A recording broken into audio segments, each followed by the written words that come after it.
ఒక్క మ్యాచ్‌లో ఓడిపోతే బాధపడాల్సిన అవసరం లేదు. ఈ మాట వినడానికి చాలా సాధారణంగా అనిపించొచ్చు. కానీ ఆ ఒక్క ఓటమి ఒక్కరు కాదు, ఇద్దరు కాదు, ముగ్గురు దిగ్గజాలను కంటతడి పెట్టుకునేలా చేసింది. ఆ ఓటమి ఇప్పుడు తలుచుకున్నా తెలియకుండా గుండె బద్దలైపోతుంది. ఎప్పటికీ పీడకలగా మిగిలిన ఆ మ్యాచ్ చేదు జ్ఞాపకంగా మిగిలింది.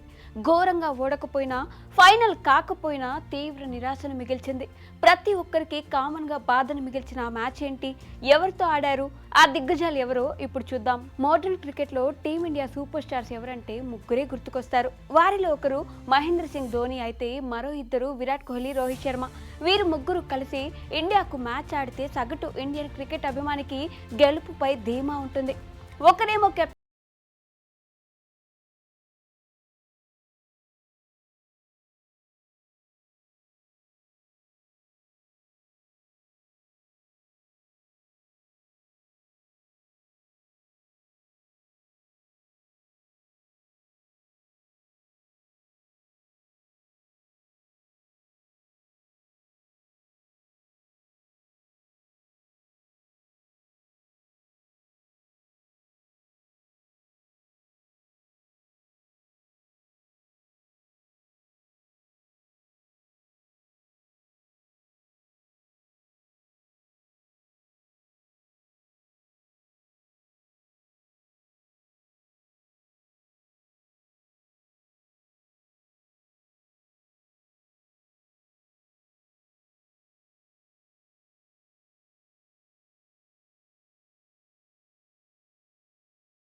చెరో 32 పరుగులు చేసి ఆదుకునే ప్రయత్నం చేసిన మన జట్టు 92 పరుగులకే 6 వికెట్లు కోల్పోయి ఓటమి అంచుల్లో నిలిచింది.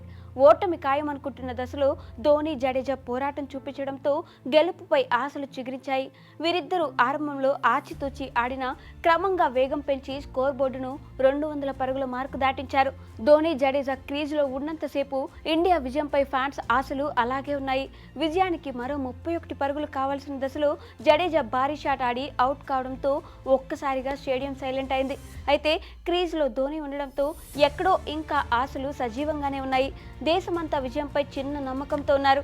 చివరి 2 ఓవర్లో టీమిండియా విజయానికి 31 పరుగులు అవసరం కాగా ఫెర్గుసన్ విసిరిన తొలి బంతికి ధోని 6 కొట్టాడు. దీంతో విజయానికి 10 బంతుల్లో 25 పరుగులు అవసరమయ్యాయి. ఆ తర్వాత బంతికి రెండో పరుగుకు ప్రయత్నించిన ధోని గుఫ్టిల్ డైరెక్ట్ త్రోకి రన్అట్ అయ్యారు. దీంతో ఇక్కడే టీమిండియా ఓటమి ఖరారైంది.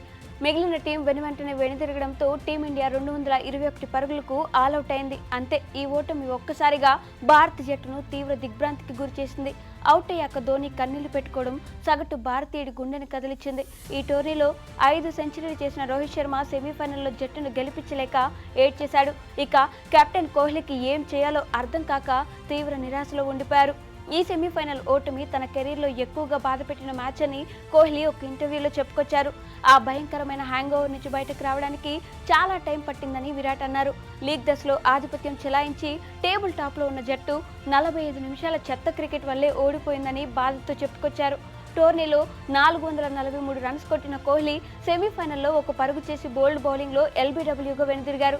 కోహ్లీ కెప్టెన్సీలో ఈ టోర్నీలో భారత జట్టు టాప్ ఫామ్లో ఉన్న సెమీస్లో ఓటమి తప్పలేదు. కెప్టెన్గా కోహ్లీకి ఈ ఓటమి చేదు జ్ఞాపకం. ధోని కూడా 2019 సెమీస్లో న్యూజిలాండ్ చేతిలో ఓటమి తన కెరీర్లో అతిపెద్ద హార్ట్ బ్రేక్ అని ఎమోషనల్ అయ్యారు. ఆ బాధ నుంచి బయటపడడానికి చాలా సమయం పట్టిందని, రన్అట్తో అంతర్జాతీయ క్రికెట్ కెరీర్ ముగించడం తనకు చాలా బాధను కలిగించిందని ధోని తీవ్ర నిరాశతో చెప్పుకొచ్చారు. సెమీస్లో ఓడిపోయిన తర్వాత జట్టులోని ఆటగాళ్లు కన్నీళ్లు పెట్టుకున్నారని, మ్యాచ్ ఓడిపోతున్నప్పుడు ఎమోషన్స్ కంట్రోల్లో ఉంచుకోవడం చాలా కష్టమని ధోని అన్నారు.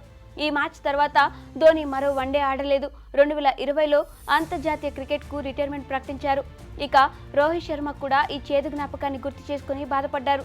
సెమీస్లో ఓటమి చాలా కాలం వెంటాడిందని, ఈ ఓటమి నుంచి బయటకు రావడం తన వల్ల కాలేదని ఎమోషనల్ అయ్యారు. మేము ఎలా ఓడిపోయామో ఇప్పటికీ నమ్మలేకపోతున్నామని, ఆ రోజు ధోనిని 4వ స్థానంలో బ్యాటింగ్కు పంపి ఉండాల్సిందని హిట్ మ్యాన్ ఎమోషనల్ అయ్యారు. ఈ టోర్నీలో రోహిత్ శర్మ 5 సెంచరీలతో చెలరేగడం విశేషం. ఓవరాల్గా 9 మ్యాచ్ల్లో 681 పరుగులు చేసిన టైటిల్ మాత్రం అందలేదు. ఇలా మన టాప్ స్టార్స్ అందరికీ కామన్గా బాధించిన మ్యాచ్గా 2019 వరల్డ్ కప్ సెమీఫైనల్ మిగిలిపోయింది. క్రికెట్లో ఓటములు చాలా సహజం. సహజం. అయితే కొన్ని ఓటములు ఎప్పటికీ వెంటాడుతూనే ఉంటాయి. భారత జట్టుకు అలాంటి జీర్ణించుకోలేని ఆ ఓటమే వరల్డ్ కప్ సెమీఫైనల్.